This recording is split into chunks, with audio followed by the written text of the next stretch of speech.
तो हेलो दोस्तों, कैसे हैं आप लोग। हमारे यूट्यूब चैनल का वीडियो अच्छा लगे तो प्लीज़ वीडियो को लाइक सब्सक्राइब जरूर करें। चलिए वीडियो को शुरू करते हैं।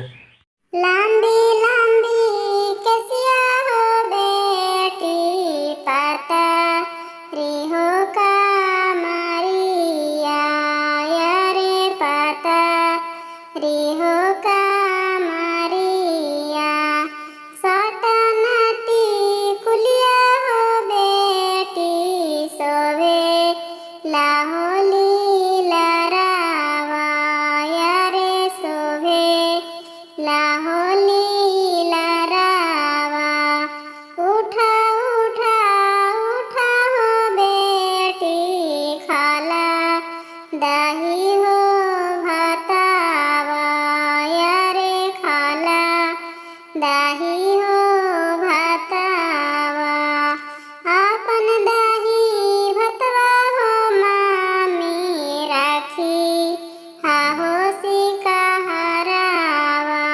यारे राखी हाहो सिकहरावा होइते भी